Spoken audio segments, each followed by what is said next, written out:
Peace, y'all. Before we get started, I felt compelled to remind everyone to stay safe and stay abreast of all the atrocities happening around the world.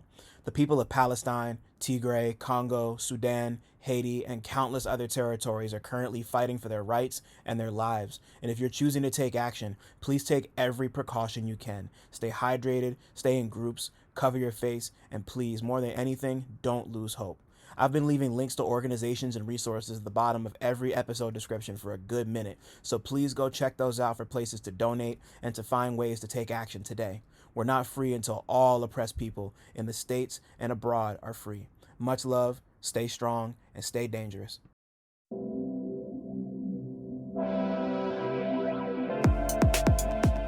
What's good, y'all? My name is Dylan Green, and this is Real Notes, a space dedicated to blurring the cultural and artistic lines between rap and film. I'm here to chop it up with everyone from rappers and producers to journalists and video directors about their relationship to movies and how, if at all, film inspires their craft. My guest this week is Queens rapper, producer, engineer Wavy Bagels. We spoke about Monkey Man, The Creator, Sister Act 2, Back in the Habit, Snow Day, Power Rangers, how his work as a behind-the-scenes sound man for movies informs his work as a rapper, producer, and engineer, how he moved from just producing and engineering to rapping, and the creative process behind a handful of his projects, most notably his latest, A Carfull, produced entirely by Driveby. Come fuck with us. What's cracking, everybody? Welcome back to Real Notes. I don't know why I've been so preoccupied with numbers recently for some reason. I don't know what episode number this is. It doesn't fucking matter. My name's Dylan Green, CineMasai, got a lot of names, do a lot of shit outside, inside, all sides. And I'm with somebody else today who he doesn't have a ton of names, but he does a lot of shit. And I mean, like like this guy's a rapper, he's a producer, he's a singer on occasion, he's an engineer. He's man, like I don't know what. See, this is gonna be crazy because we've been friends too long for me to not have ever asked you what your favorite kind of bagel is. But I don't know what your favorite kind of bagel is, bro. What's your favorite kind of bagel? My favorite kind of bagel is sesame toasted with either regular cream cheese or scallion, but or just plain butter toasted. But the sesame is the go-to because when you toast it, it gives the sesame. When you toast up the sesame, it gives it that extra flavor of like smoke, and it's so different. It's so unique. So yeah. And I'm happy you said the scallion cream cheese. Scallion cream cheese is so underrated. Like butter, but butter's it's either gonna be scallion cream cheese, regular cream cheese, or like butter for me on a sesame. But like I also love sweet cream cheese. Anyway, it's Wavy Bagels. We got Wavy Bagels in the house. Fucking Break All Records representative. A Carfull has been out for a little bit. Him and Driveby's project. It's fantastic. It's so much fun. Go find it. It's everywhere. You don't gotta be stingy. Go buy it on Bandcamp. Cowards, go do it. Yeah. I'm just kidding. I love y'all, but or for a limited time only. There it goes directly to breakallrecords.world. You could get it directly from us, and even better. And it's cheaper from Bandcamp. But if you prefer Bandcamp, if that's more convenient, either way, we appreciate all the support. But yeah, beautiful. I had no idea it was on breakallrecords.world. Go do that. That's even better. Fuck it. But Bagels, thank you so much for being here. This has been a long time coming. You've had a really crazy couple years, and like this is a nice I'm just excited that we're at the point now where more people know who Wavy Bagels is. So like thank you for being here. Thank you for your support all the years. Like it's been thank you, bro. It just means a lot. Love, man, for real. But yeah, like you said, it's been a long time, and I'm looking forward to it. Yeah, because you be talking about some crazy shit when it comes to movies at all times. A lot. So so much, yeah. God. So okay, let's just take it from the top. What's the last movie or TV show you watched that you had a strong opinion about, Bagels? Strong opinion about? I want to say the most recent movie that I had a strong opinion about is Monkey Man. Okay, tell me how you felt about Monkey Man. For a directorial debut / acting, you're the main protagonist. Dev Patel did his thing. Monkey Bone Productions backed him. It's backed by Monkey Bone, so you're gonna have that Jordan Poole machine to hold you down. But I enjoyed that movie, and it's, you know, it's a lot of homage to Old Boy. You see a lot of Old Boy homage in there, from the fighting scenes to the lighting setup. And yeah, it was just like the shots. Some of the shots were like that. So, yeah, it was just like, you know, when you're saying directorial debut, that's a heavy toll to ask, especially if you're the main actor. You know, right. So I don't know if you know this as well, but I do boom mopping, freelancing. So like a boom I didn't know that. Yeah. Crazy. Wow. Okay. And so I've been on tons of sets, different types of sets, you know, whether it be narrative, documentary, interview, whatever. But you know, one thing I've learned, particularly with narratives, you know, if you have too many hats, you know, it's like, I would say some of these are called passion projects. So that's what some of them are called. Right. And right. There was an instance where I was on a set where it was an actor. This person was an actor / director / producer / writer, and didn't necessarily have the proper budget nor resources to get what they wanted out the project. So it ended up turning into what we call a shit show. Yeah. Putting it lightly. I don't want to say these things are not possible to wear many hats and be able to execute, but it's like, you know, if it gets to a point where, like, if you're overwhelmed and you're not following the standard of your own standard, I don't want to say it's a waste of time, but it's like you're learning something in there. But it's like, delegate some of those roles. You know, if you know, right. Like, hey, I wrote, directed, produced, right, it's a lot. I got to be behind the camera, you know. But there have been some gigs that I've worked on where the person was the director and the actor, and the person, I'm not gonna say no names, but this person, every time we finished shooting, they had a whole like daily thing like set up for production. But every time we cut, he'd get up and check that same scene and like, oh, we're good, let's go to the next shot. So it was okay. Like, it was very interesting, but it was cool. It was like, oh wow, like most actors / directors tend to be like, oh well, I trust the camera, I trust, you know, let's just keep going. And you know, it was there are levels to it of like, it's just very like, it's like there's levels to how great you want this to be without doing too much, if that makes sense.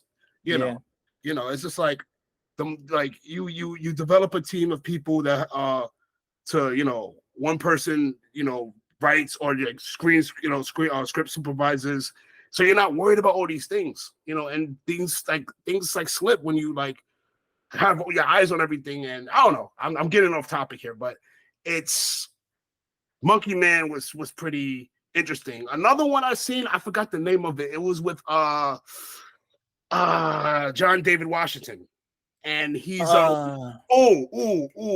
it's with the it's like androids. It's with the androids. Oh yeah, I forget what it's called, but it's the one with like the little girl android, and he's trying to like get, and they're like at war. I can't remember. I'm gonna look it up. It's gonna kill me. Yeah, let me see. I want to say it's called The Creator. It's called The Creator. Yes. Yeah. Crazy. I ain't gonna hold you. It felt like a modern day version of like The Golden Child. Oh wow.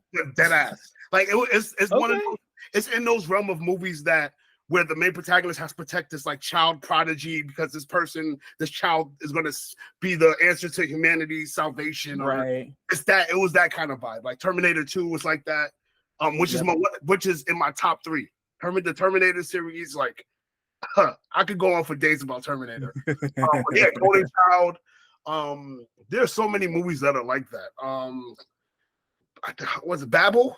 Is it Babel? No, Children of Men. Oh yeah, Children of Men with Clive Owen and you know, Chiwetel Ejiofor. Yeah. So you know, there are tons of movies that have that same kind of vibe of like, yo, I gotta protect this kid. You know, it's Looper, another one that's like that. Oh yeah, Looper's. I just watched Looper for the first time in like 10 years. I want to say like it was like at the end of last year. I just decided like I want to watch Looper, and it holds. You know, that movie was always tight. I like Looper a lot. Yeah, my theory behind Looper, I feel like it's a combination of 2 of my favorite movies ever, The Terminator and Aki. Okay, I can see it. Yeah, I feel I like can see it. there's like, yeah, that's what I have a, and then like Joseph Gordon-Levitt doesn't get enough love for his Bruce Willis impersonation. Yeah, He he does kind of that. iced Like, that shit. Yeah. the hell out of it. Like really, like yeah, Yeah. I believe this was a younger Bruce Willis. Like what, and it felt like it didn't felt cliche or corny, you know? Right.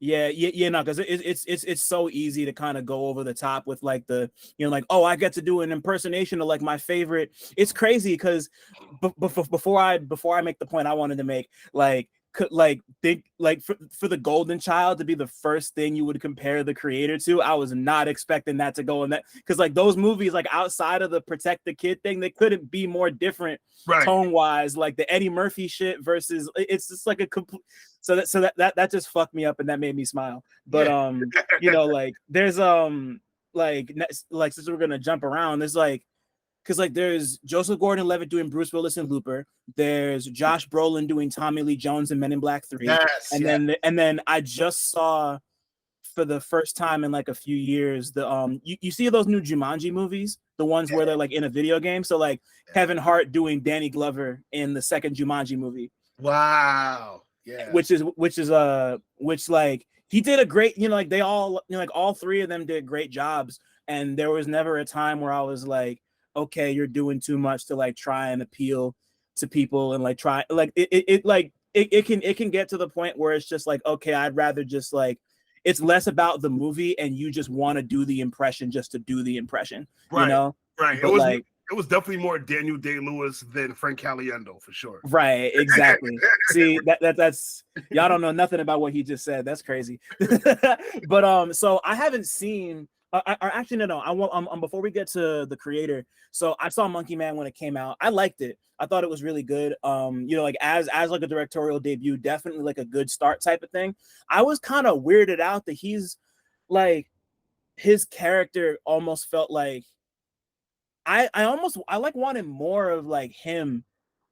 It was weird because like the movie, there's a hollowness there. Yeah, it's right, because like, yeah, because like it's about him, but it's also like not about like he's kind of like, it almost felt like he was kind of passive through the story. Like even though he's like there, I just wanted like because like I get it, because like the whole story is supposed to be like a parable, like a Hindu parable. Like I understand, and of course like Journey to the West, Monkey King, all that shit, like Hanuman, which is a little different from Journey to the West, but like they're both kind of telling the same story in different ways. But like it was, because like it reminded me a lot of John Wick. Like there's a lot of John Wick in there, which is cool. I like I didn't really have any other issues with it other than that. I just thought it was solid. I just know that he can do better. Like I know like this is like, here's the good start, and like I know the next one's gonna be even crazier, and it made me happy to see, because I know he's been working on this for like almost 10 years. He turned down a bunch of other movies and big opportunities to like make this, and like I think they were originally going to put it on Netflix, but wow. Netflix India wouldn't allow them to put it on Netflix because of the way it talks shit about the Indian government and just like the Hindu hierarchy that kind of like they're on some like fascist police state shit over there, and they're like very like, if you talk bad about the government, we won't play your movie in our theaters. Wow. And that's why Jordan Peele got involved, because like Netflix turned it down because they didn't want to do it in India. So Jordan Peele was like, I'll produce this and we'll distribute it. Like we'll send it and then they gave it to Universal, and you know, so like the story behind it made me like really like, it was good. I want to watch it again. It was one of those that I felt like I enjoyed it, but it didn't really like hit me the way I feel like it. I just want to watch it again, but I enjoyed it. I'm kind of rambling right now, but I fuck with it. That's dope, bro. I didn't even know about that whole thing. And like, as far as you know, there's a political tone to it afterwards. It's like it's bigger than I just want to make my own movie, you know. And it's like he's taking a chance on himself. Like you said, he turned down a bunch of gigs. Like I'm pretty sure. And this is like, it feels like, was this right after Slumdog or like no? A little after. Mm-hmm. Yeah, man. So shout out to Dev Patel, man, for taking a chance on himself. And and to go against the grain. You know, it's like, you know, it's easy to conform and just like not shake, ruffle any feathers, and let me make the film that pleases everybody. And no, he's like, no, this is what I want to make, and I got to get this out. So regardless of how it's distributed or who doesn't want to watch, it's very. But that's what art's about. It's it's just like chance on yourself, taking a chance on your expression, and seeing what happens. So yeah. Right. Yeah, I got so much respect for that. But I still haven't seen The Creator. It didn't look great, but as somebody who actually saw it and enjoyed it, I want to hear your thoughts about The Creator because it looks. Yeah. So I enjoyed it in the stance of I love those kind of sci-fi things where it's like not so much about the action, it's the unraveling of the story as you're going along.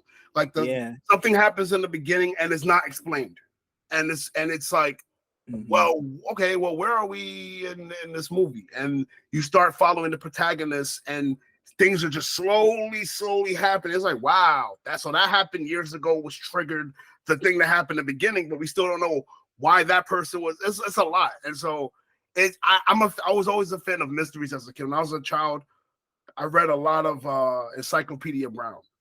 A lot of Encyclopedia Brown.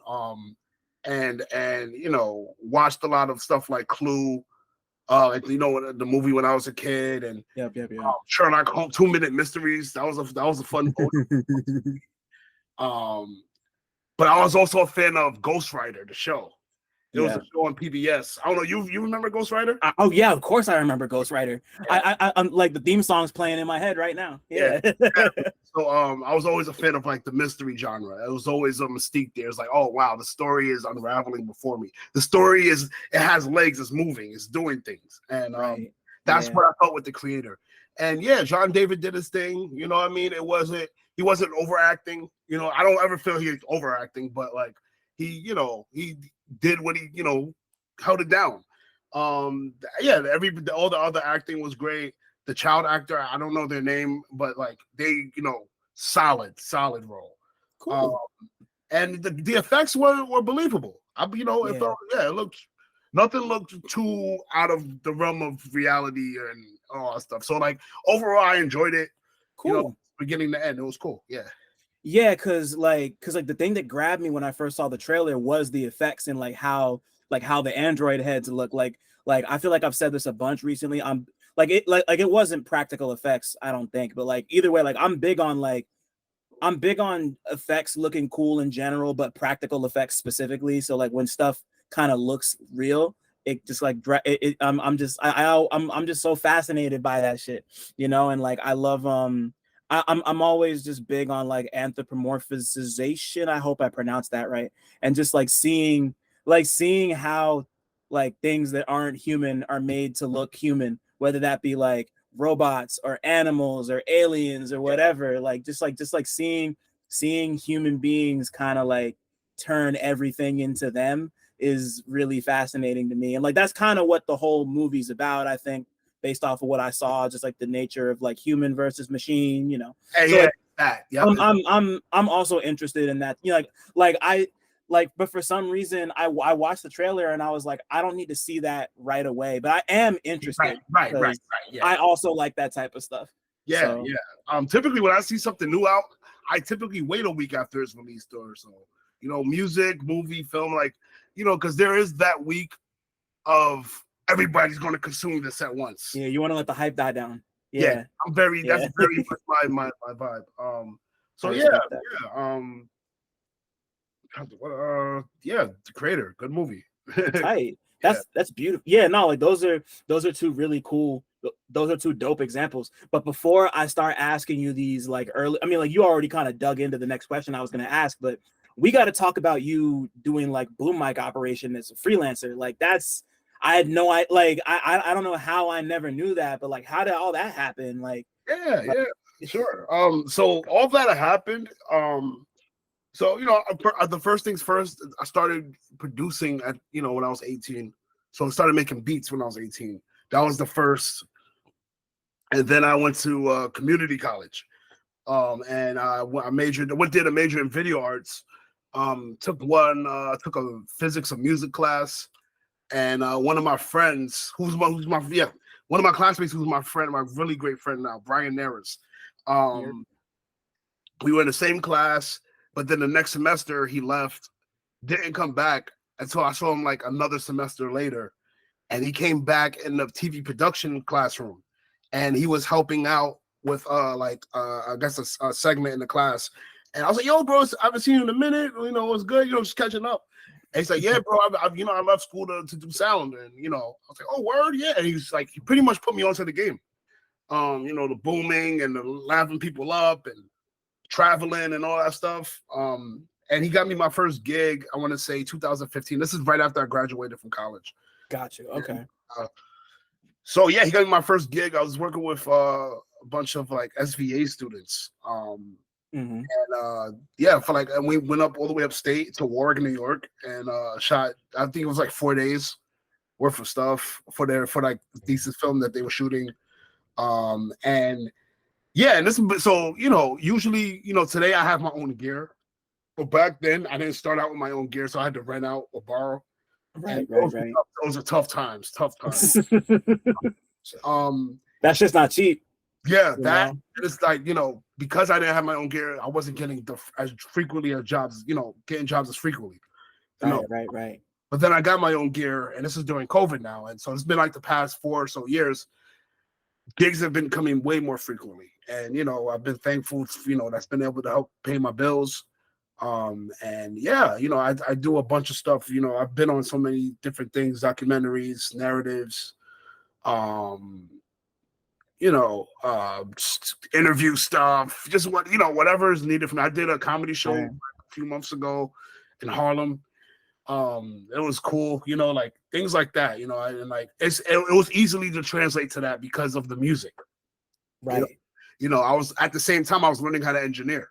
So these things, learning to mix and level, and it was just like getting the overall thesis, like make sure the shit sounds good. It's like that's all I gotta do. It just it's like, yo, just make sure the shit sounds good and you're good. And so between being an engineer and being a boom op, and other exploring so many avenues of sound, with the music, I want to get into I DJ, I want to get into stage stuff eventually. Like I want to be able to hone in on that craft, because it's always needed in this media world, video audio. For real.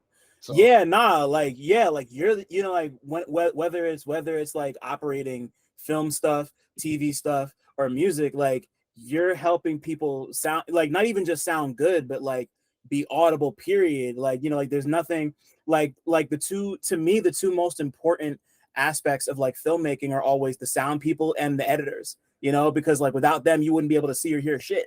Like not or like at least like you'd be able to see stuff, but it wouldn't be, not to say it wouldn't be coherent, but like without engineering and post-production and mixing and mastering, like it's just like raw sound, which is cool, but like like it's your responsibility to really bring that out of other people, and of course like yourself, and you're like approaching that, and like you're approaching that from like 4 different angles. Like I already came into this like wanting to ask, I'm gonna save that question for a bit later, because I wanted to sorry, this is already going so many great places, and I want to make sure I don't get too ahead of myself. What's the first movie experience you can remember having? It could be at the theater. It could be at your cousin's house. Yeah. That is so easy. That memory I have locked in my brain, I guess, until whatever. But my great aunt Savannah and my aunt Vicky took me, my sister, my younger sister, and my cousins all to the movie theaters. I must have been like 5 or 6. Now, my great aunt Savannah, huge bad, like she's in her time, in her day, she was one of the best tennis players at Queens. And she's a big sports fan, but she also same person that got me in the tape. She taught me how to tape record when I was a kid. She was very into like opera. She loved Mahalia. She loved Tina Turner. She worshipped Tina Turner. Like that was her Beyonce. But yeah. So my aunt Savannah, she also put me on to Michael Jordan. You know, Jordan was at the time I was like in love with basketball. I loved Michael Jordan, and so Space Jam came out. I was about to say I knew where this was going. Yeah, it was over. I was like, no, this is the movie made for me. I need to go see it. So yeah, it was like a big family field trip. My aunt Savannah, my great aunt Savannah, my aunt Vicky took me, my sister, my cousins to see Space Jam. Excellent experience. Excellent experience. How so here's the thing though. So afterwards, my aunt Vicky wants to see another movie though. I guess she wants to sneak in after we see Space Jam to see another movie.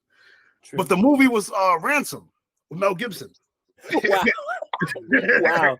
Yeah. Damn, talk about a palette swap. Yeah. That's crazy. And so you know, you live in a black household, you know, like I don't know how it is, you know, in a white household where like every, you know, family watches a movie. You know, there's like, oh, we're gonna watch a family rated movie, a TVG, a PG. Black household is a little more, you know, we might watch a rated R movie as a family together. You know, and my mom or somebody will explain it. That's just how we grew up. You know, it's like, but we want to watch this movie. If y'all in here, then whatever. You know, but right. No, but you know, if it got too extreme, like nudity or something, like then it was yeah. But it was that kind of vibe. So I still don't know why she chose wanted to see Ransom. It's like a movie about a kid getting abducted and weird. Like it was a little traumatizing.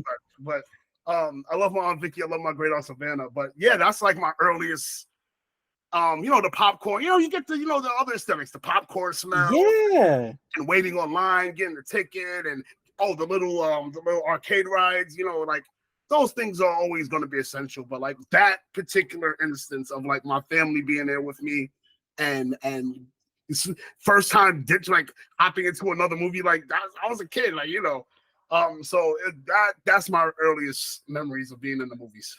That's incredible. Like I can't even imagine what it must have been like being in a theater watching the Toon Squad and the Monstars do their thing. I have a fucking Toon Squad jersey in my closet right now. Space Jam is. I remember like when McDonald's was in their toy bag heavy with the Happy Meals. They had the bro. The toys where you connect every player, you build like a basketball court. Like I remember those like monumental, yo. Like Space Jam was really like next to like for me, Power Rangers the movie.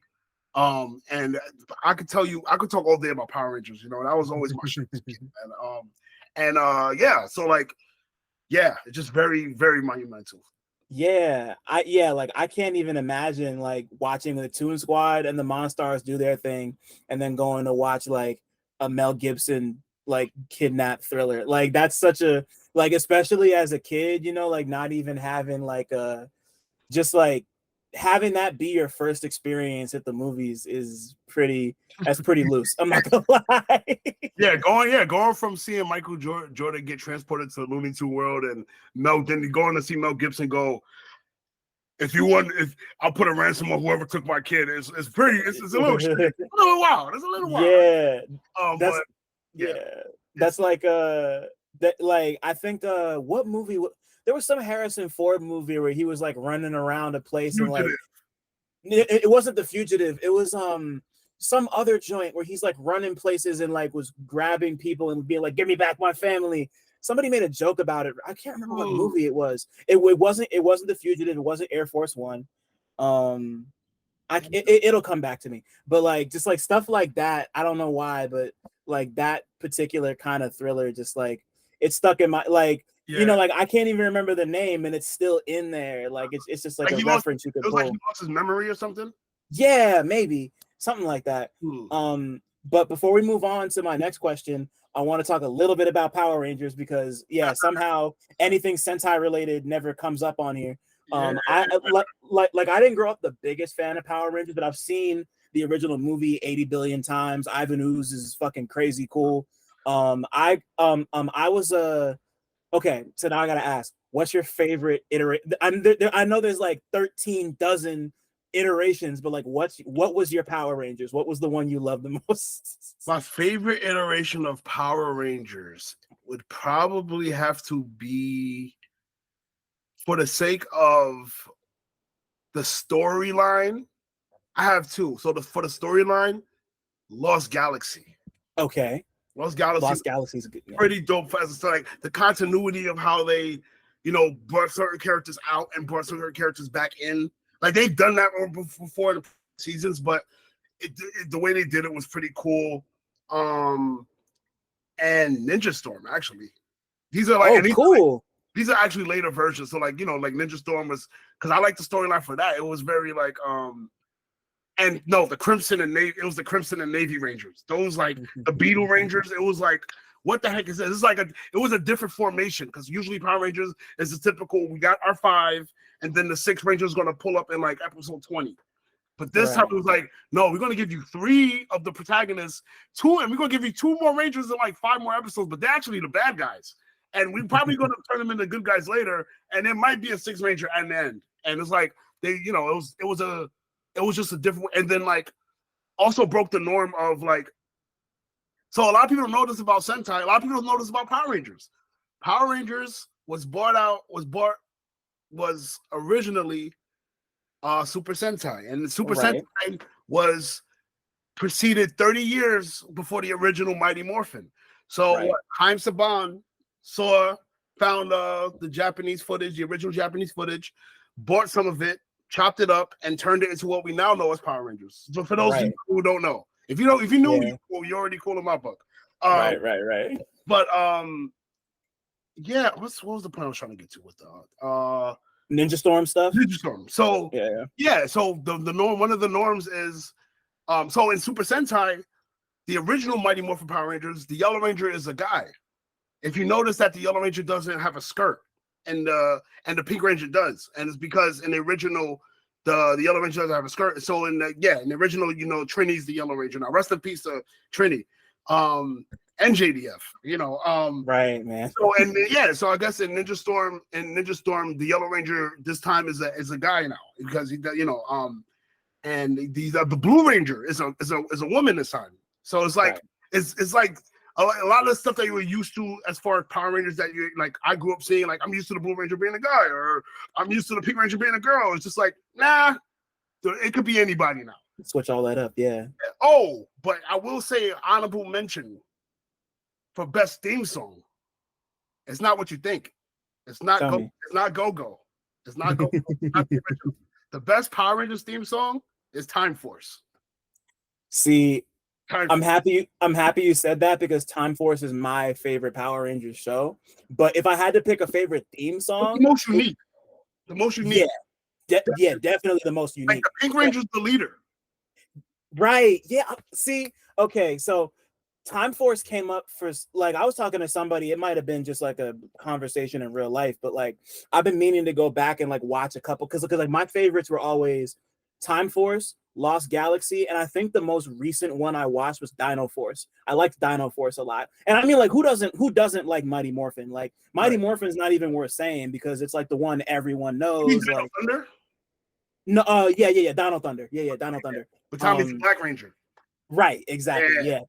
But yeah, like that one was pretty hard. It was pretty hard. Yeah, I just like the thing that always got me about Power Rangers was how because you start out with Mighty Morphin, and like everyone like the thing that's cool about Mighty Morphin is that they all kind of have different aesthetics. Like the Red Ranger's got like the dino head, and like everybody else, it's not like everybody's themed after the same thing. Yep. And then in every other iteration, they're all themed after the same thing. Like Time Force, they're all Time Police. Dino Thunder, they're all Dino themed. Yeah, there's like very uniform. Yeah, very uniform. Right. Yeah, like Ninja Storm, they're all ninjas. There's like one where they're all like sorcerers or some shit. They're all sorcerers. But I loved. I don't know what it was, but like Time Force had a great theme song, and like I liked I mean, like, fuck the police, obviously, but like I just liked the aesthetic of like the show and like the story, and it was cool, man. There's an ongoing joke that Silence. Shout out to Silence. Shout out to Silence for real. He always asks, is Power Rangers propaganda? And I'm like, I'm like, hey man, like, there's some. That's where you gotta go. Like, hey, maybe there's some good cops out there. You gotta get into the hierarchy. Got to get into the hierarchy of like space cops and shit. Space police. I don't know how that works. I don't know how racism in space works. I don't know how police brutality. I feel like I don't know. Damn. So it's like this whole time with Power Rangers, have the aliens been good people these whole times, like good Samaritans? Maybe, you know, like maybe they were just misunderstood. Who knows? Like, Chaim Saban's not thinking about that shit. Right. But yeah. but just like I loved like Lost Galaxy is my favorite theme song. If I had to pick one, it's so simple. Lost Galaxy. It's so simple. It's the shortest one, but like I because like it used to come on. They used to have like marathons on ABC Family back before it was freeform, and they would show In Space, Lost Galaxy, and Time Force back to back to back, and I would always just watch those. You remember the big nostalgia? You remember the Power Rangers in Space, the Teenage Mutant Ninja Turtle crossover episode? I do. Yeah. Classic. God, man. Those were, monumental moments, man. Honestly, like. So like I'm gonna admit though, I was never like I liked Power Rangers and I watched it, but I'm not like, it wasn't my ministry in the sense that like I don't know every character, every episode. Like I get lost when it comes to continuity sometimes. Yo, my fault. Sorry to interrupt, but I just wanted to shout out the all new Real Notes Patreon page real quick. If you're looking for ways to connect and directly support the podcast, the Real Notes Patreon is the best way to do so. For as little as $5 a month, you can gain early day before access to every forthcoming episode of Real Notes, as well as an invite to the Real Notes Discord server, where you can talk to others about the latest and greatest in movies and music, come through for some listening sessions, and talk about whatever else is on your mind. I know I'm gonna be talking a bunch. If you feel like coming up off a little bit more, you could get cool exclusive content, like audio from Real Notes Live and Real Talk interviews. Those will be exclusive to patrons and ticket holders moving forward. Access to retro versions of my 60-second Minute Maid movie reviews, and even a monthly writing and podcasting workshop hosted by me. Regular episodes will still be available on a weekly basis anywhere you get your podcasts, but if you want the extras, you gotta come out them pockets a bit. Check us out at patreon.com/realnotes. That's REELNOTES. I appreciate your consideration and support more than you know. Now let's get back to talking.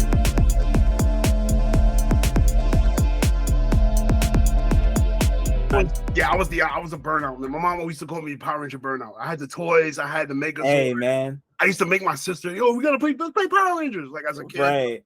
That was my world. I wanted to be a Power Ranger. So it broke when Power Rangers Turbo came out. It broke my heart when they made Justin the first kid Power Ranger. Yeah, okay. I was like, I felt like writing like a letter. I think I wrote a letter to Fox. I never sent it. I was a kid. I didn't know what the hell I was doing.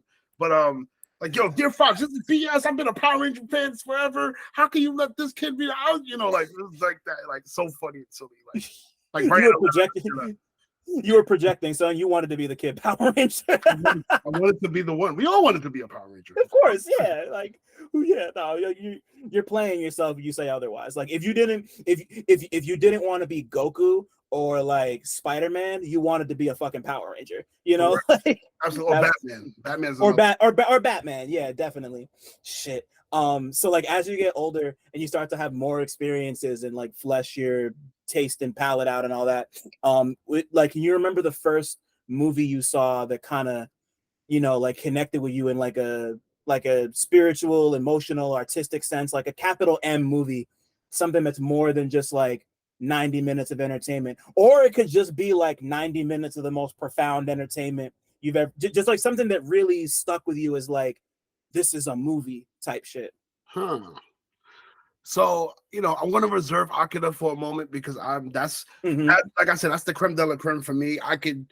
When it comes to that kind of question, I could give you that kind of answer with Akira, but I'm going to shift it to a movie that I've seen way too many times, and not involuntarily, but because it was like comfort food in the crib. It was like, right, like that can of food that you just bust open when you don't feel like cooking. And that movie is Sister Act 2, Back in the Habit. Wow, bro. Oh man, what a good movie. Such a great, such a great ensemble cast, Whoopi, young Lauren, Ryan Toby from City High, like, come on, like the lore is real Jersey shit, you know what I mean? Like big time. Yeah. Alana Ubach. A lot of people don't know about Alana Ubach. I don't know if I'm mispronouncing her name, but like big legend. She was on a show called Beekman's World back in the day. But she's been like, if you see her face, you be like, oh no, she was in that show, she was in that movie. She's like one of them ones, you know. Yeah, definitely. A young Jennifer Love Hewitt, Kathleen the Jimmy, who's in Hocus Pocus. Maggie Smith, you know, she's like legend. Great, but like, yeah, so that movie was something my mom put on all the time. Sheryl Lee Ralph, Big Cheryl, you know what I mean? The angry moms. Yeah, such a great movie, you know. It's like, yeah, it's like not so much it was that it was so cinematic or like it was a huge mass production, but it was just right. It was just like, you know, when I was a kid, it was just cool to watch. When I was younger, it was just a fun interactive movie compared to the first one, because the first one is a little more violent. There's guns and stuff. This time around, she's just being a teacher. It's like the Steve Harvey show in that sense. I'm like, it's that vibe. Excuse me. So you know, it was just like, yeah, I feel like, that was like one of the first times I was like, yo, this is an actual like movie. You know, when they did the whole performance of Joyful and the competition, and yeah, man, that's the one movie in my head I'm thinking about that's like that. I would probably say Blank Man 2 is another one that was like that. Blank Man 2, wow. Blank Man was definitely like that, because, you know, he was just very, you know, he was a hoarder, you know, big hoarder. He just collect and just like to be able to just turn into like the hood Batman. It was just like, you know, as a kid growing up, you know, you had Batmans and the Supermans and all these great superheroes, but they were all white. And you didn't have that many outlets. So like, you know, you had David Wayne's with Blake Man, and then Meteor Man. You know, that was another one. Meteor Man. It's crazy. I watched the movie recently. I just rewatched it recently. I'm like, yo, I love this movie so much, man. Like Robert Townsend is one of the goats. Yeah, honestly, man. I have my issues with Hollywood Shuffle, but like it's one of the most important movies ever made.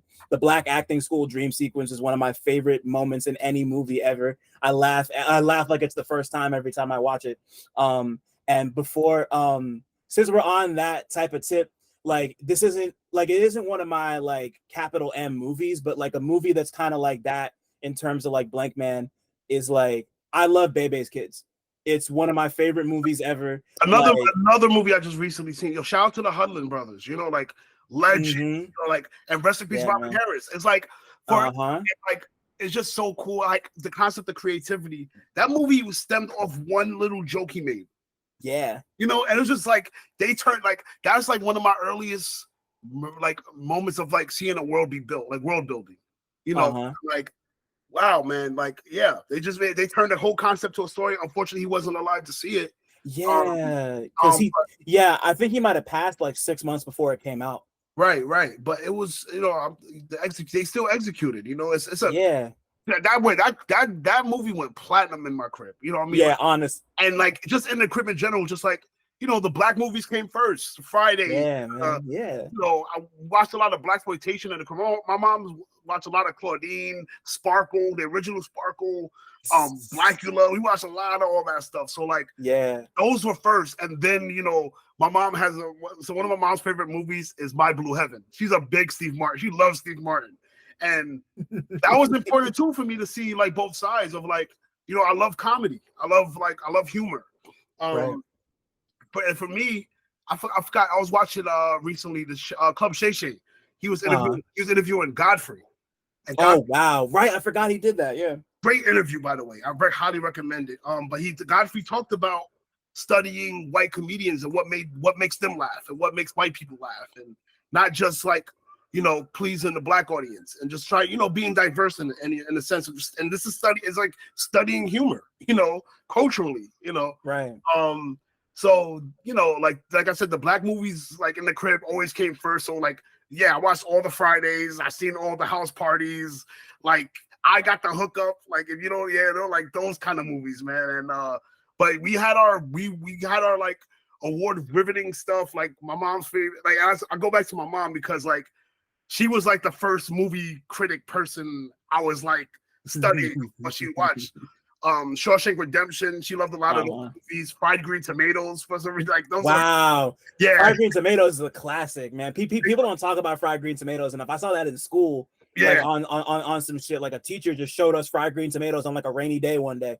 Yeah, and that shit was fire. Like I love that movie. movies like as a child, like all the kid movies, Sandlot, Home Alone's, Page Master, like Macaulay was going platinum in the crib. I remember my mom got me the Talk Boy when I was a kid. That was so fun, man. Like, but yeah, man, like I would say Sister Act, like those kind of like family. It was a little more family orientated. Right. Those kind of movies is like, yeah, this is cool. Like, you know, the action stuff is cool, but it's just like it's more like stimulating than it is like like pleasing to the eye right now. And just like, oh, right, you know. Yeah, no, I'm happy you brought that up in that way for two reasons. A, I mean, I love the Sister Act movies. Desiree's favorite movie ever is Sister Act 2 Back in the Habit, which like we talked about this like it came up randomly like a year ago, and I was like, I never knew that like Desiree would talk about the movie a lot. But also my family and I we rewatched The Preacher's Wife over the holidays this year, and like The Preacher's Wife is that for me. Yeah. You know, like I'm not religious in any way, shape, or form. I love The Preacher's Wife. I love the soundtrack. I love the story. I love how good it makes me feel. I love the music's fucking crazy. Like, I don't know, man. Like, it's just stuff like that. And we watch around the holidays every year. You ever see Carmen Jones? No, I don't think so. That's the original with Dorothy Dandridge, right? No, yeah. I have to check it out. Like at some point, like it's hard to find unless you have like a DVD, but like if you can find it, watch Carmen Jones, man. That went platinum in our crib. Like what's it called? My dad's huge on like black cinema. He's got like a whole collection of DVDs, and he's just like he's 79, so he's been around for a minute. So he just pulls a lot of knowledge. So like Carmen Jones is one of those for us. Like he and I just rewatched Friday After Next for Christmas, I think like 2022. And then I think when we went down to go see my we went down to go see my big sister and my niece when she had her first kid. Shout out to Aisha and Ayana. I love you both if you're listening. We watched all 3 Friday movies back to back to back. No, I lied. It was just the first one and Friday After Next. We didn't watch Next Friday for some reason. Right. But like those two were just on, and we just watched the two of them back to back, and it was like, I don't know, man. Like those movies are like you said, just like that family element, like behind, because you know, like I have that type of stuff with like, my dad, and then like my mom loves stuff like Home Alone and like Elf and like A Christmas Story and like you know, like like my mom just has like she has like her movies that like I would watch with her and my dad. Like we would always like watch stuff together, but like my parents got my parents separated when I was pretty young. Or like not that young, but like young enough that like I was still like a kid going up to be a teenager. So like, you know, like my mom has her tastes, my dad has his tastes, and like we would just, you know, like that's like movies. Like I'm happy you brought that up because movies were always like a family thing for me. Like that's like family get like come together, we watch a movie. Sunday night, you know, like man. Mom cooked a big meal. She might cook some chicken with some collard greens and some cornbread. And we just chilled. Me, my sister, you know. My mom, my mom was a single mother. So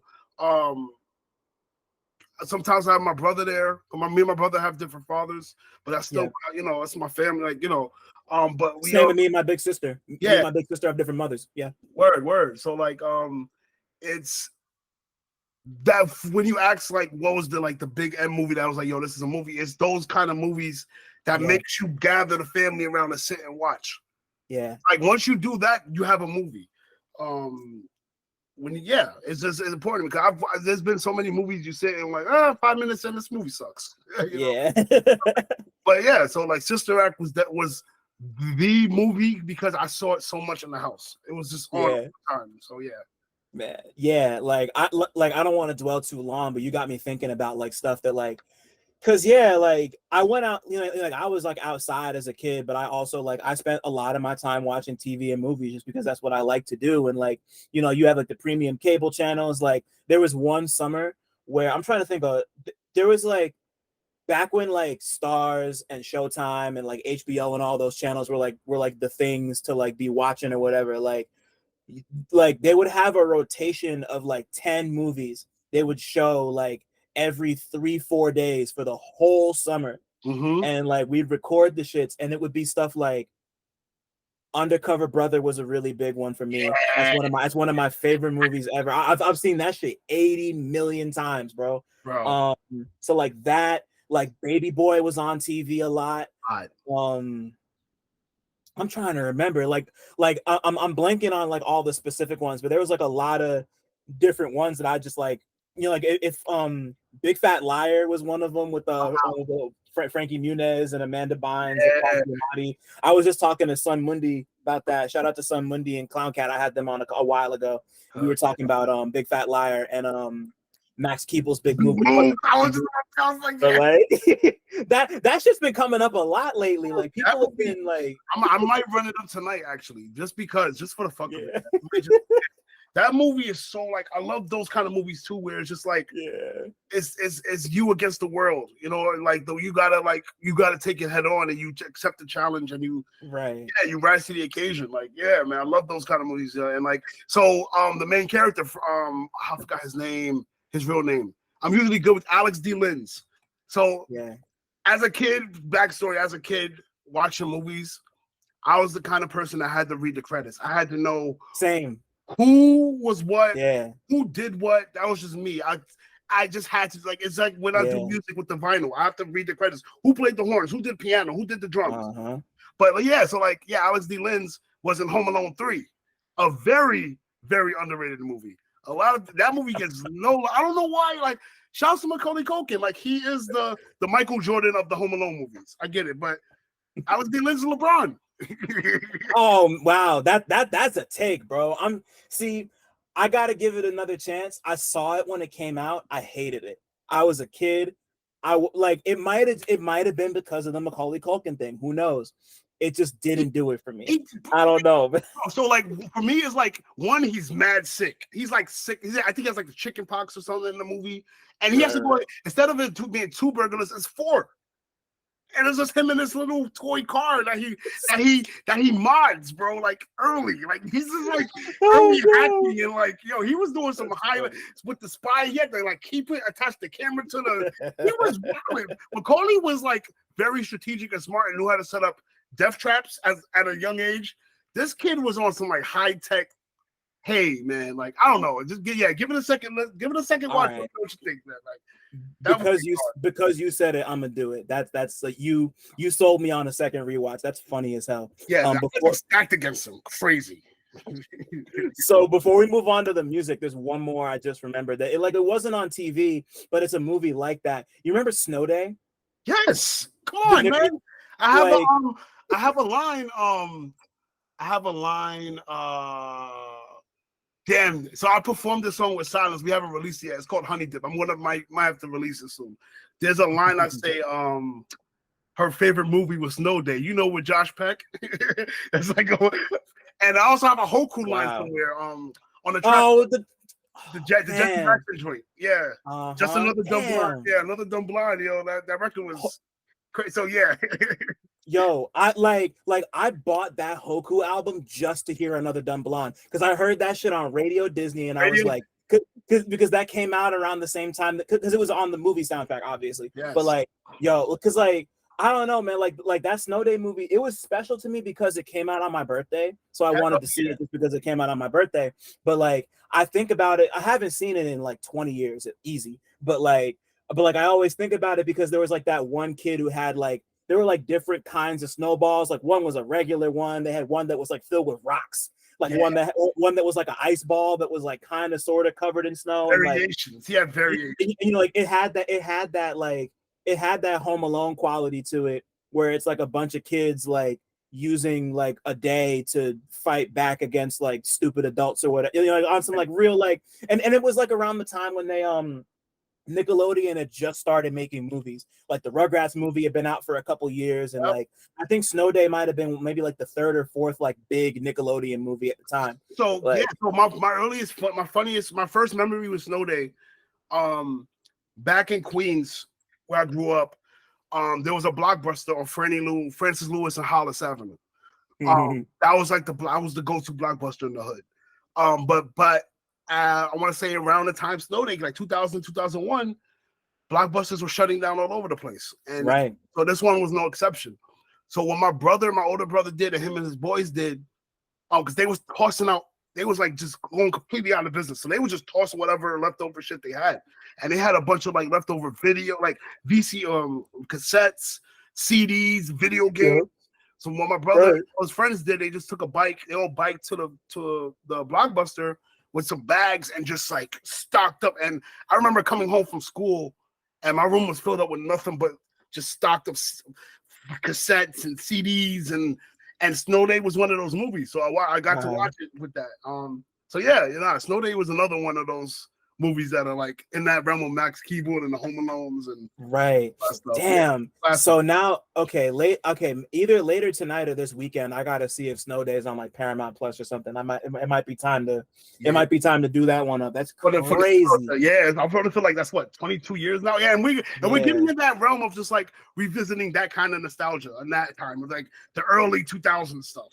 Right. And like I guarantee you Snow Day is gonna go viral on TikTok at some point and everyone's gonna be talking about it anyway. So I'm gonna get ahead of the wave and I'm gonna do it.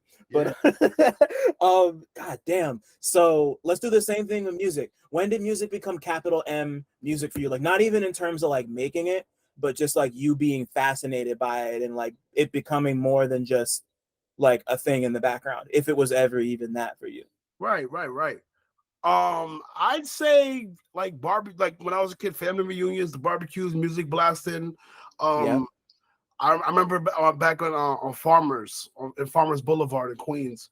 The neighborhood would do like a lot of back to school stuff, and they have the DJ out bumping music, and a lot of LOs being bumped. Like who do you love doing it?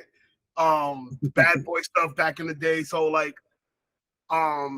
and just like everybody, it's just music was just always around. It wasn't like I could turn around and I could escape it. It was just always, and whether my family was bumping stuff, I had my sister and a lot of my cousins were girls. I had like one male cousin that was around a lot, but like, and he was the hip hop guy, and my brother was also big hip hop guy because he was rapping.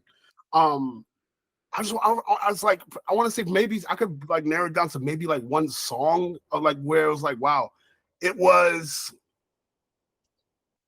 Ain't No Nigga by Jay-Z and Foxy Brown. That when I heard that song, I'm like, yo, this shit is crazy. It's just smooth. Wow, the bass, bow. That beat's insane, man. I was like, yeah, this is like cool. Like, wow, like, and I feel like that's like the first moment that music, like, that, right. And, oh, I'm sorry. Let me backtrack. It wasn't that. I'm sorry. You can use that, I guess, but it was actually Video Music Box. Shout out to when I was a kid, I remember my neighbor's daughter at the time, she was like babysitting me and my sister, and she had a music video box, Mariah Carey's Fantasy featuring Old Dirty Bastard. Ooh, even better. That's it. That's a classic right there. I felt like, wow. And for it to be like rap sung, and like I was like, wow, like, that's a lot of information given to me at once. Rapping and saying like, I'm thinking it's just Mariah Carey when you walk, and then like Old Dirty Bastard come out, hey, New York, you're in the house. Yeah. It started from there, but then I want to feel like the music videos were big on that. Like they were big on like for me, like to grasp it. It's just like After that, it was like the Hype Williams, because Hype Williams like, come on, the GOAT between the videos he was doing for Bus and Missy. God Till It's Gone, that video was so like, just mesmerizing, and seeing all that beautiful black skin in that, it's just like, man. And just, so it just for Redman's like, I'll Be That was another one. That when that came out, man, I was like, hell yeah.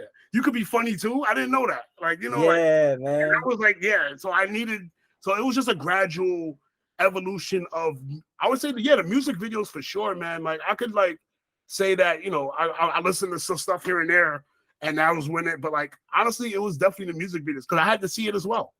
Right.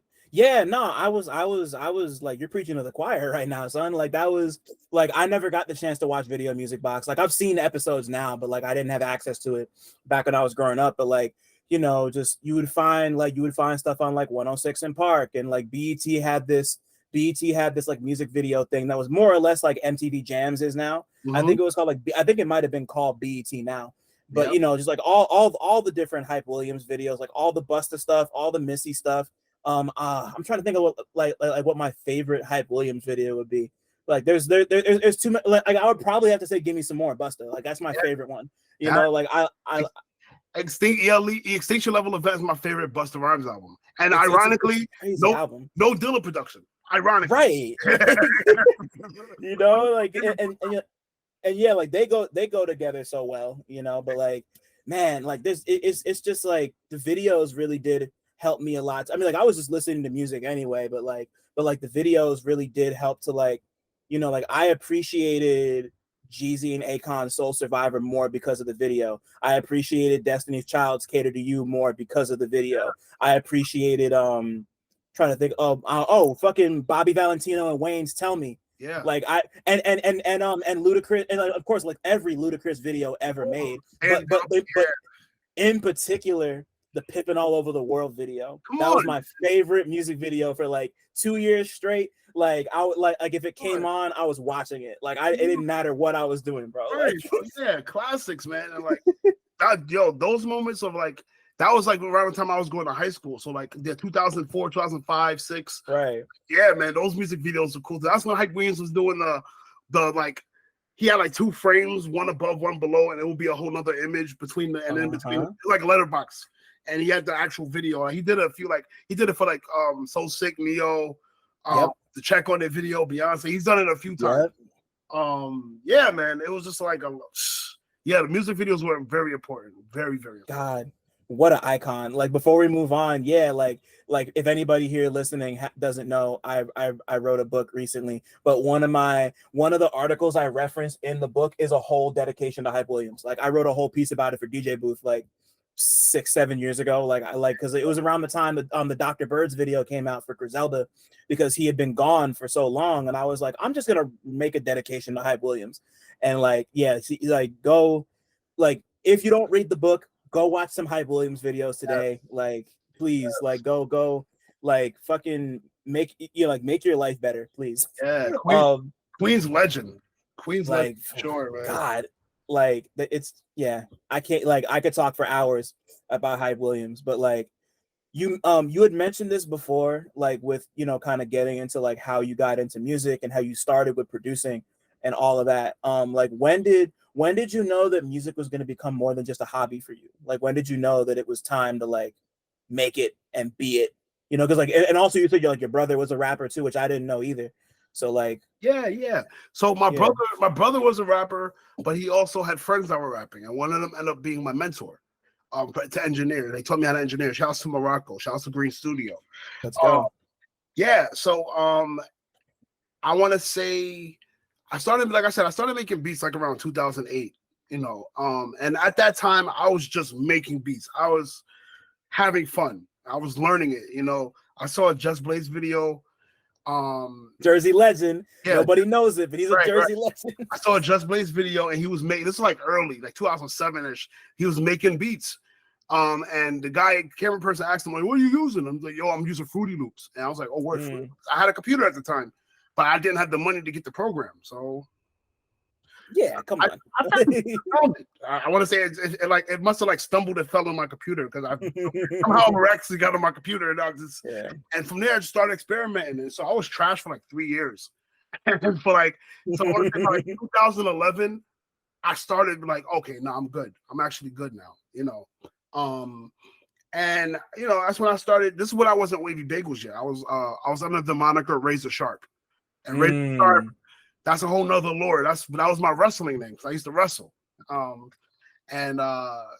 eventually, I want to say what happened was I think I sold my first beat. That's what happened.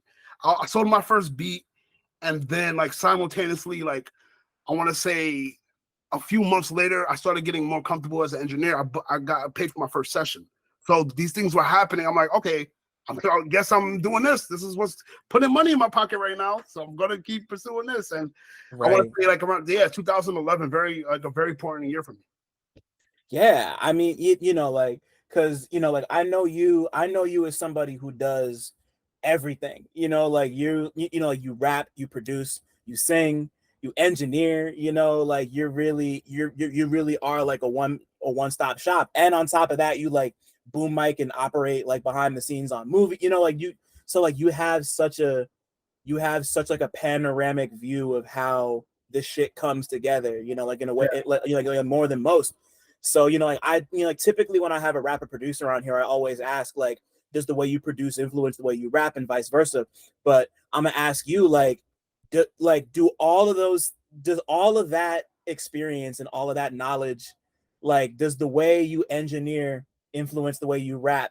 Does the way you rap influence the way you produce? Is there any like intersections and like any like what's the word, fusion, not even fusion, but like synthesis there we go. Yeah. So I'd say I definitely, the way I engineer is definitely how I approach the sound mixing and the boom mopping, because there's a level of organization that needs to be taking place in order for those things to be successful, whether it be a studio session or a film shoot. You know, I have to make sure that things like time code is set up, things that are, things are labeled correctly, things are, and it's kind of the same way as an engineer. You know, before the client comes, you want to make sure the table's set. So yeah, I would say in those two worlds, they clash. But like when it's more freeform, rapping, making beats, I approach those similarly, because I don't have to set the table. The table could be a complete fucking mess if I wanted it to. Right. But it's my mess, and with beats is in that form. One day I might start with the drums, the next day I might start with a sample, the next day I might start with a melody, and who knows? And the same way with rapping. One day sometimes what I'll do, I'll scatter rap. So like when I'm writing, as far as writing, but like I'll scatter, right? So I may not sit down. Sometimes I'll sit down and write a whole verse or whatever. But there's moments where I'm just like, oh wow, I thought of this line and let me catch it and write it down. And maybe it might be the first line of a verse, or it might be the middle or the last. But I put it in my notes because I may pick it again later and might attach it to another line that I have, it's like that sense. So like, yeah, those worlds definitely intersect a lot. Some might not intersect with the other, but like they're like, whether it be that this thing needs to be formal and I have to be organized for it, or I have all this freedom to express myself whichever way I want. That's where it's like the protons and electrons. Right. Of the atom, Yeah, no, negative and positive charge and all that shit. Right. Yeah, totally. Right. That's that's just dope to me, because like once again, like I knew you did a lot, but like that's just like having that level of like expertise, or not even expertise, but just like having that frame of reference for every part, every part of the process is like, like that puts you in a different place than somebody who just raps or just produces or just engineers. Like you really are coming at it from every angle, whether you're doing it for somebody where you want to like tailor it to their sensibilities, or you just want to do you, and that kind of translates to like one thing that really grabbed me about you when I first like tapped into your shit is that you mentioned the word outlets before, and like you have like like beat making really did kind of it really does seem to me, at least, like it's an outlet for you in the sense of like you have 3 different beat series, like one like 2 of which have like 7 entries or like 8 entries in them, and like you got like the excuse me, you got like Bagels for Dagels, you got like the Wavy reworks. Yes. You got a bunch, you got like a bunch of different like flip series, like you got like the Lox Bagels, which is like, I love the fact that you did a Lox Bagels, like big shout out to Theravada for that. He's the one who like threw the idea my way, actually. That's incredible. Yeah, no, shout out to Zen. That's like, yo, like, but like to see, like you make beats, but you do it in like it's not just like, like Bagels for Dagels isn't like Lox Bagels, which isn't like the reworks, which isn't like the fall in love shit you did, but like like I bring like I bring all of that up to say that like it's just really like how do you think having all these different outlets in terms of like different types of beat projects helped fuel your creativity, like as you started to get more comfortable as a beat maker and like started selling your shit and putting it on Bandcamp and, you know, like commiserating with people and like meeting the Grit Boys and all that shit, you know, like you like yeah, no, it's like, you know, when it comes to like the series of stuff I do, whether it be, you know, Bagels for Dagels or the reworks, they all serving a purpose for me. So, you know, Bagels for Dagels, you know, it's like, oh, well, I've been doing this for a long time. I have a collection of beats that I want to share. And, you know, they're serving that purpose. The reworks is for my DJs, for the DJs out there. You know, when I, you know, it's like, you know, and I'm very big on blending the past and the present, or the future and the present, whatever, however you want to call it.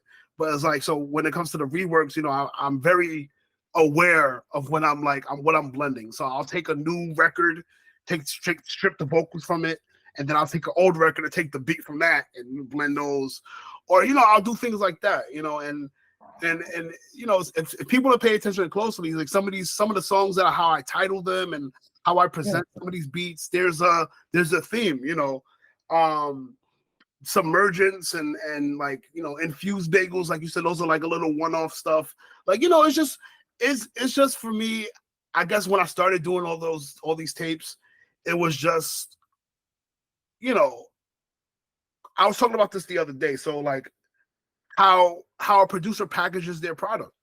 You know, I studied a lot of, you know, even today, like a lot of alchemists, a lot of how Knowledge packages and stuff. Like, you know, like, so like Knowledge has his series of stuff. He has the rap tapes, and then he has the game shit, like the video game stuff, Hexual Ceilings, like, you know, Alchemist got his stuff, Rapper's Best Friend, and the Gang Green stuff he does, the Yacht Rock stuff. Like, he has volumes of, it's like being an author and you have volumes of books, you know, it's the same thought process. So it's kind of like, this is me making my collection, you know, it's like me developing my bookshelf, you know. So and that's so ill, you know, like there's so many, like I'm wearing his shirt right now, but like that's what I loved about Nolan kind of coming up, big you Nolan. know, like that's that's my dog. I've known Nolan for damn near 10 years. Like he's you know, like he would have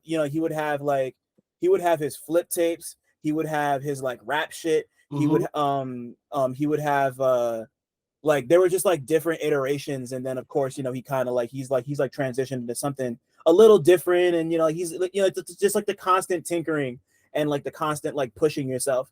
And you know, like and you know, you do that, like that's one of the things that I think made Baby so special, because like outside of the Fall in Love joint that you did, like you weren't really rapping or singing over anything you did for yourself, not really. Like Baby was the first time, like you know, like I want to focus on Baby and A Carfull specifically because of the fact that like with Baby, you're not only like vocalizing in both ways for like more or less the first time, like you're doing it mostly over, or not mostly, but like a decent amount of those beats weren't yours. You know, you're starting to like outsource.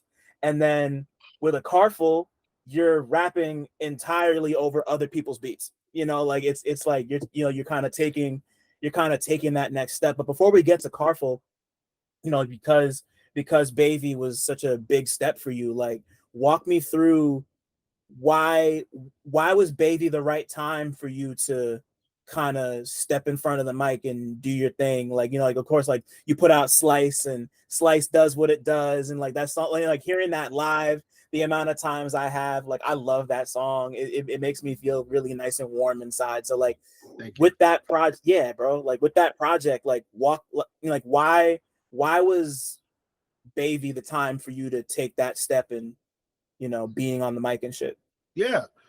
So the short answer was COVID, post-COVID. Sounds about right. I felt like that moment, that made a lot of people shift their mindset on things. Like what people thought was one way, COVID, and they said, no, actually, let me try something else. So that's the short answer. The long answer is, you know, I got inspired by the community, you know, particularly like Taze Grip, Shout out to my brothers, Taze Grip. You know what I mean? Like being around when you're around somebody like a Kai Solo a lot. You know, I record him a lot, and you pick up on these things, like of how to be a great MC, or the process of what it takes to get a verse, like lungs and even silence. You know, and like I watched silence grow as an MC. You know, since I've been with these guys, and but like not just them, but it's like DFNS, shout out to Masai, shout out to Kumbaya, like so many, like the producers, shout out to my In Play Sight family, like nothing new, and shout out to Good Food, and like seeing like everybody, like I was all the way in Queens. I want to say I got into the community like around 2017ish, and just being around. Well, before that, I was barely around like-minded individuals that were making music and beats. I was all into it. So I just feel like it's just common sense for you to be a product of your own environment. So, when you're around around like-minded individuals that could, that are not only that, you are inspiring, but they're inspiring you. And that's like really what happened, just like, I used to write poetry stuff when I was a kid, and I was always a big fan of R&B. So much R&B in the house. I love songs. I love singing sometimes. I love the singer, the Muna, Juna, and the Springer, So bro. It's that energy, man. And like and rapping, it was just like I always loved to rap. I always loved rapping. It was like when I was a kid, I flirted with freestyling. But being around community, like I'll go to all these shows and there'll be like beat sets and we're freestyling in the crowd, like me and the homies. And so like it just developed into that, it's like I feel like it was a bound to happen kind of thing, and and it was just like also a way for me to exercise my personality, I for the most part, I'm very outgoing. You know me, bro. Like I could be outgoing, but there's also times I'm like reserved and I want to be left alone and I don't want to go outside. So I feel like to make up for me, the reserved part of me, I feel like this helps supplement the outer part of me, the part of me that likes to go outside and socialize and be cool. So I feel it what it is. It's just like it was just like it was just a combination of COVID and being inspired and wanting to hear my own voice and being comfortable with my own voice and learning to be comfortable with my own voice. So it was just like that, Oof, the emphasis on learning to be comfortable with your own voice, man. I used to sing, and like, you hear yourself recorded back and stuff, and it's just like that's what I sound, like it's like like I had to like even doing this, like Real Notes was a result of COVID too, like I'm like, long story short, people say like, oh, you should do a podcast. And it's like, I don't want to do that unless it's like a cool idea. And it took me a while to kind of put this together and, get something ready, but I did it. And, like it, like listening back to my voice and like having to edit myself. Like, I like the way my voice sounds now. I feel better about it than I did when I was a jit, but like, coming up, like I hated the way my voice sounded, and it took me years to kind of get comfortable with that. But once I, like I've been doing this for like almost 130 episodes, bro. Like I'm cool now, but like, but like like it just made me happy to see you take that step because you were clearly really proud of it, and like I ran Later Into the Ground when that album came out. That was my favorite song on there. Big shouts to All I Say Goon on that one, man. Oh, man. But yeah, thank you, bro. Like, Baby was something I was also nervous about. It's like this is my very first time I'm doing this, and and like, also had a lot of expectations that didn't get met. And for that's cool, and so when I approached how I approached A Carfull was like, all right, well, whatever I did good with this album, I gotta just transfer it onto this and then something. Whatever I did bad, leave it there. So that was my approach with A Carfull. Was like, all right, somehow this got to be better than Wavy. Somehow, whether it be the music or the how I roll it out or whatever. And I feel like seeing the results of what A Carfull has been doing, I feel like I've mission accomplished. And yeah, man. Yeah. That's so beautiful. Like, so like So tell me about. I just had Drive-By on here with Oso not too long ago. Those are my Jersey brothers. Shout out to Driveby and Oso. They're amazing. Go listen to Six Wheel Drive. But Yeah. like, but Yes, you know, like, how did you and Driveby's relationship start, and how did that lead to A Carfull? yeah. So I want to say I met Drivey. I want to say around like 4 years ago, like on my birthday. And we met at Gam and them's crib. Yeah. And so Shout out to Gam. Yeah. yeah, but we was all there that night, and it was like a lot of us. I think we were celebrating my birthday, and Hey. Sharif was there. I think Roper was there. Feig, Lungs.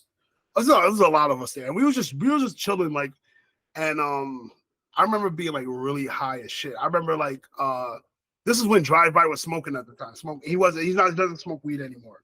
But Right. he gave me these edibles and woo, knocking me off my ass. But where I messed up was I took like 3 grams of mushrooms along with the edibles, so I was gone. But you were geek. That's crazy. I was very tweaking. I was very much tweaking, much tweak. But Drive-By was playing beats that night, and a handful of them gravitated towards me. And the best part about hearing beats amongst other rappers is that if they not resonating with it, that's probably yours. You just gotta say, get that. So that's the kind of what happened. So like 2 or 3 of those joints. Yeah.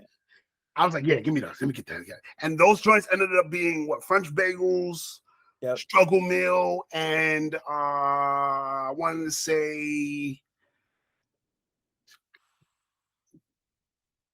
Path. Okay. Yeah, I want to say it was definitely, those were like the earlier joints that I had made for the album. So like, yeah, 4 years ago, and didn't think anything of it. I made the first joint, French Bagels, the year after we met. And it was supposed to be like a little EP thing, and then it just blossomed into a whole album. So yeah, so like 4 years ago. Yeah, it's a long time. That's so fun. And like I told you before, the thing that really strikes me about A Carfull is like, I mean, obviously the beats sound great. You sound great over them. Like the both of y'all sound like you should be working together. Like it sounds very natural.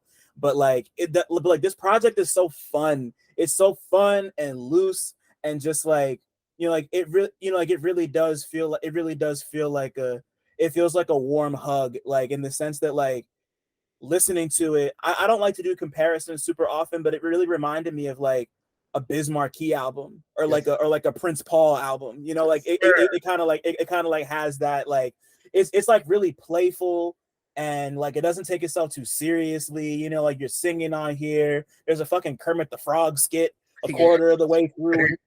You made a song about fucking waffles. Like it's just like it's just so much fun. Like that's the thing I love about A Carfull. Like, like, where did the idea that, and then on top of that, like like the reason that it's like fun and loose and kind of giving me like the Biz and Prince Paul shit is because like there is a concept. It's pretty loose, but like, like there is kind of like a story being told here a little bit, but like what, what was it like kind of constructing the world of A Carfull? Like was Drivey kind of helping you bring that together, or like did he just provide the beats and you did all the mapping out yourself? Yeah, so I'd say that it started out him sending me the beats, and I would write and record the joints. And I want to say I brought up the idea of the title, like A Carfull. So like a car, he's like the car, and there's a car full of bagels. It's like simple, like J-Lid, like like right names and make it do a thing. It was that that kind of concept, type shit. Yeah. And as far as like the theme, the aesthetic of the album, like I was thinking very much like buddy comedy, like road trippy vibe, and yeah, like I feel like it helps too with the photography. Shout out to Richard Ross. He does a lot of photography for Arm & Hammer and PTP.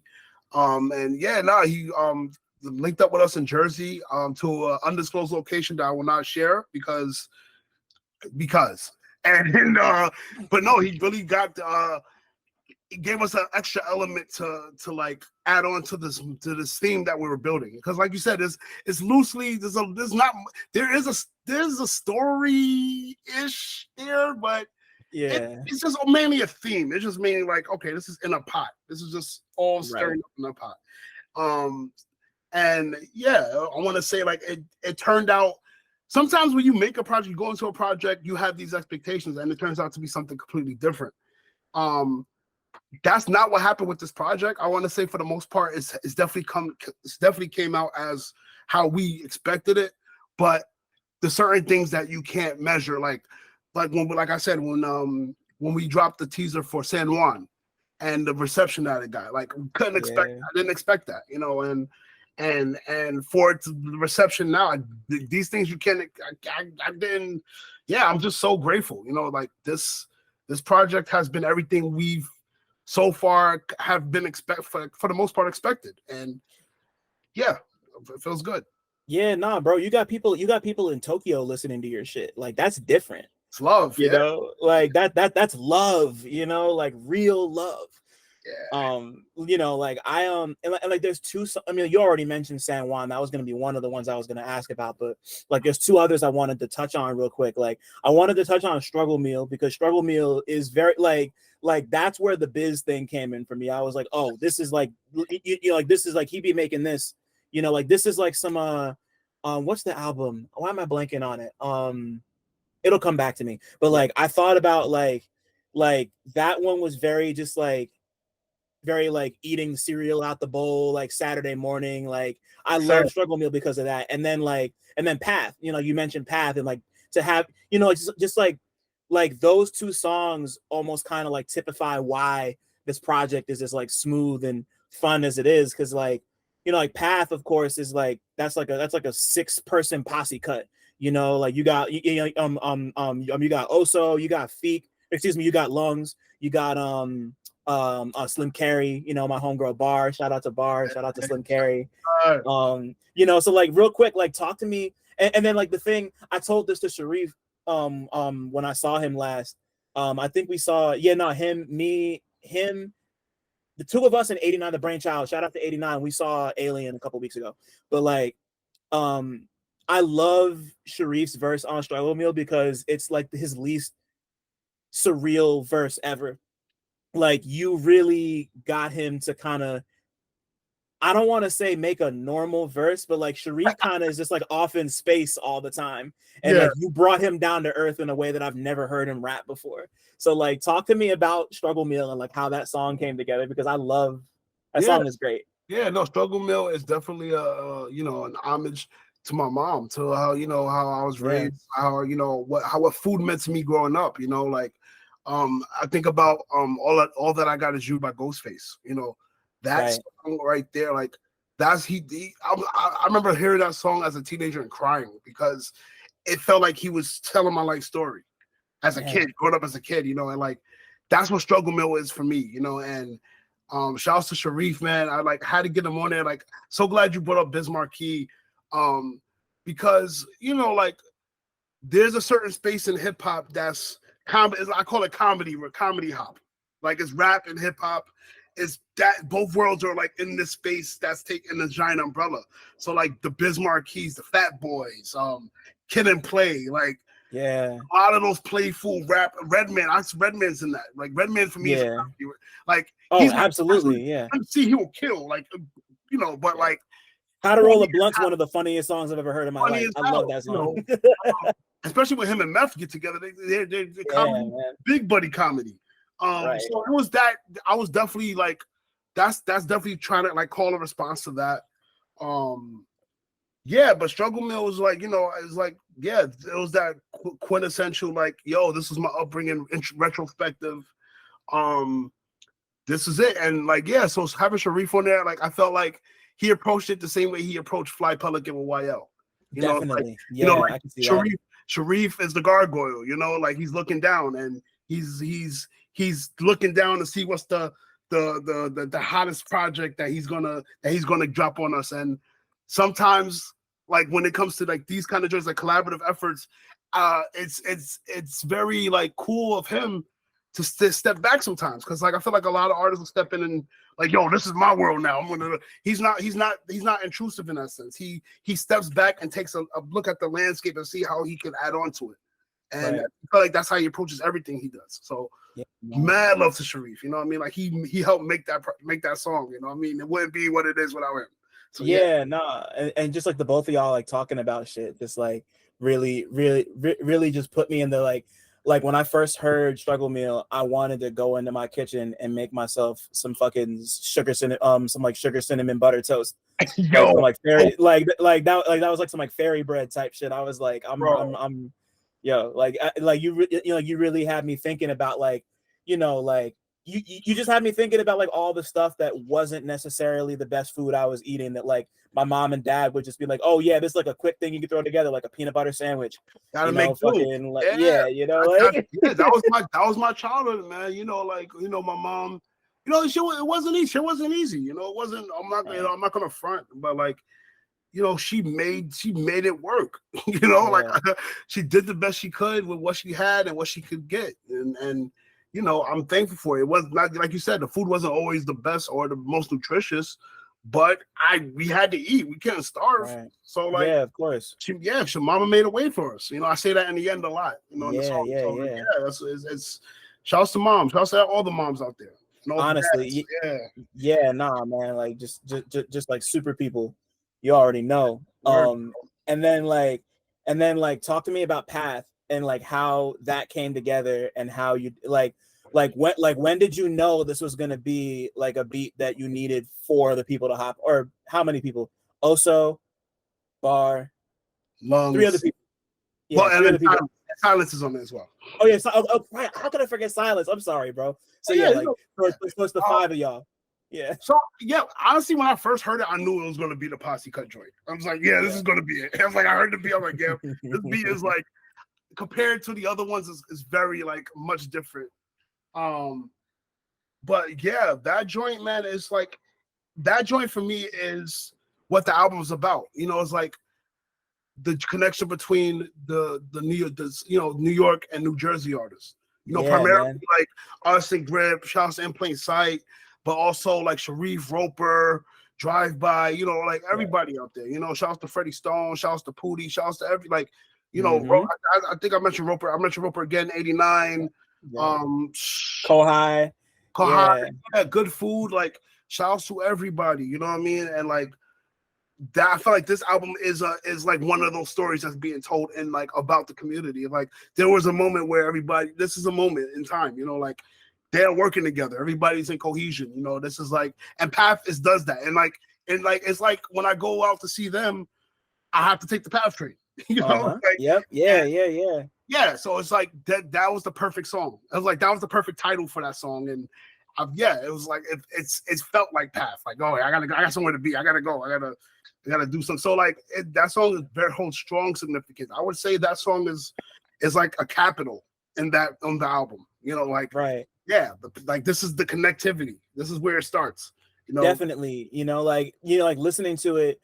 One of the first things, I mean, you know, like thinking because of the train connection, I always think about A$AP Rocky's One Train. Like this is like your one train, you know, like and like to have it be, and you know, like as somebody who's like raised in Jersey and like is very, you know, like like all those people, fucking like Brain Orchestra, Olive, your mystery guest. I don't know if anybody else here knows about your mystery guest, but like, you know, like these are like all people that I've, you know, like come up with and love and respect a lot. So like, and then of course there's just like that connection between like, you know, like New York and like all of Jersey basically. So it's just nice to kind of be, it was nice for me as somebody who fits that exact mold, somebody who takes the Path train, who takes NJ Transit, who might as well have a fucking wing of Secaucus Junction named after me at this point type shit, you know, like it was nice to see that particular like connection represented on a song. Like and then of course like just for you and Driveby period, you know, like that like Queens Jersey thing is just there because of that. But like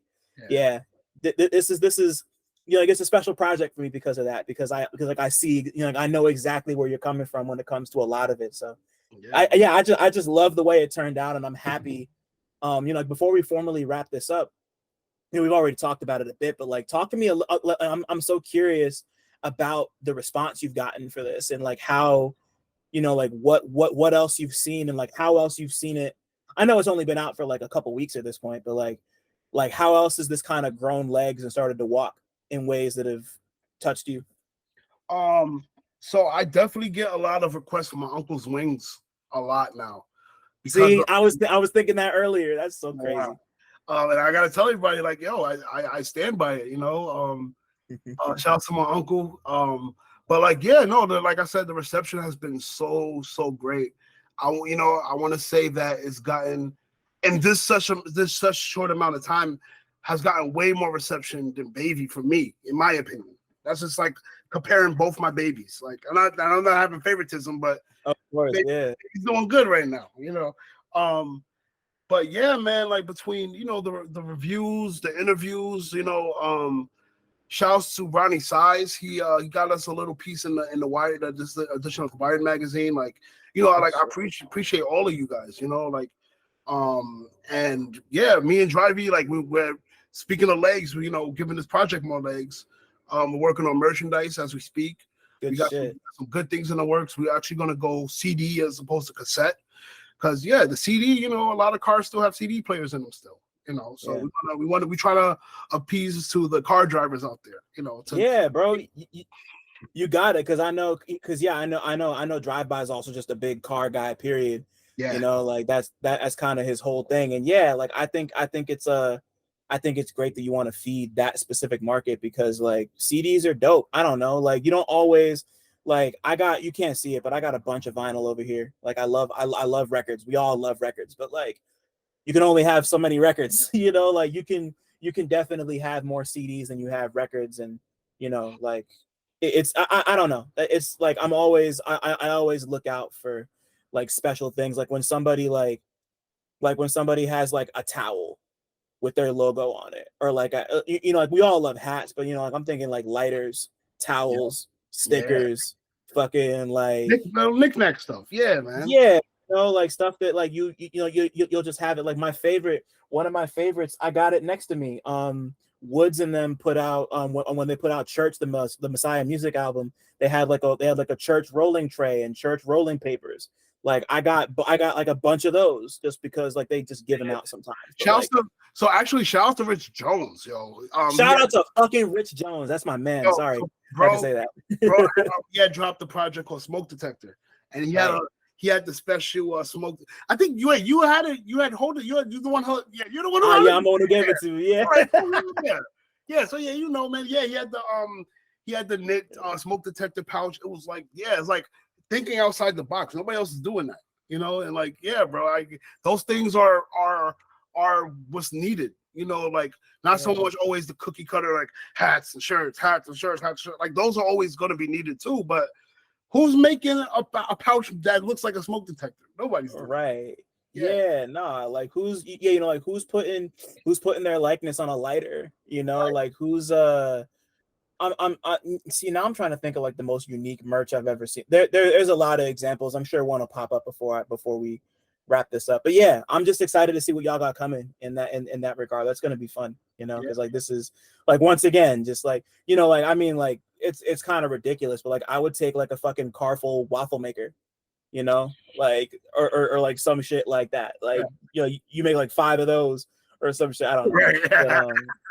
But, like that's like once again, like it just fits into the fun ethos of the project. And I think like it's like it's not heavy, and I think it really just suits the both of y'all's personalities that it came out this way and that people are already taking, like it's just it really is just like feel good shit.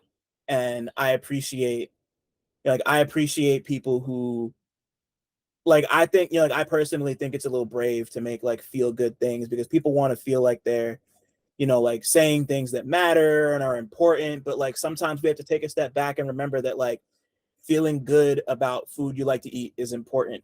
Like shouting out your family is important. Like recognizing and or honoring community is important. Like all like these are like things that we tend to take for granted you know, like when the world gets heavy, and it's just nice to have like this is like a nice little like blast of sunshine. So Yeah, yeah, no, like y'all really did that shit. thank you, bro. Yeah, man, that was also the approach. You know, it's like wanted to make something lighthearted. You know, like, you know, the world is heavy. The world can be heavy. You know, for a lot, for others, and for some, and for sometimes, you know, everybody. You know, and so like, it's always important to me to always tap into the humor part of being a human being, because when all else fails, you gotta laugh, you gotta smile through some pain, you Yeah, know. man, that's real. um you know, because yeah, I've hurt before, and it just does a wear and tear on your body that is not only physical, but it's mental, and it strains you. And I think about all the times where I laughed and smiled. I feel better afterwards. You know, so like it's really just like you talking to your body talking to you and telling you what it needs. So if your Right. body needs to laugh, you just laugh, you know, and find Right. an outlet that's going to allow you to do that, you know. But yeah, you know, I'm so grateful for this project. I'm so grateful for Breakall Records. I'm so grateful for Driveby. And yeah, it's we got so much more stuff coming for that. Let's go, man. Yeah, nah, and like before I ask this last question, yeah, once again, shout out to Breakall, shout out to Akai, like I, you know, we just had him do a thing, and we talked about Breakall, and like, yeah, I'm just like really, it's really dope to see. It's really dope to see more and more projects start to come out. Like, of course, like Silence's Aquadura just came out on Breakall too. You know, like it's like I'm really happy to see that train starting to move more, and like seeing more people, you know, like tap in. And of course, you know, Akai just put his 2 projects up on streaming, and, you know, like, yeah, just once again, like you know, like the blob grows, all that shit, Yes, you know. absolutely. Absolutely, man. And like, just so grateful for everybody in Tay's Grip. Yeah, we all make each other better. We all make each other stronger. And I'm just, yeah, I'm so glad. I'm just so glad, man. I'm just so glad to be around like-minded individuals that, you know, we all want to accomplish, you know, similar things, and we all want the best from each other and out of each Right. other. That's what's more important out of it. Right. That's what y'all deserve too, you know. Yeah, And love. like, and you know, like to formally wrap this up, Bagels, if your life was a movie, what would it be about? If my life was a movie, it would be about, so boom, right? It would be like Jonah Hill's character in Superbad, Yeah. but in a Spike Lee movie with what kind of music? I was trying to think of the music. With the music from where's the what movie? What movie? It would be a musical. Let me say it would be in a Spike Lee setting. Jonah Hill's character is super bad, but he's black. Obviously, he won't be Jonah Hill.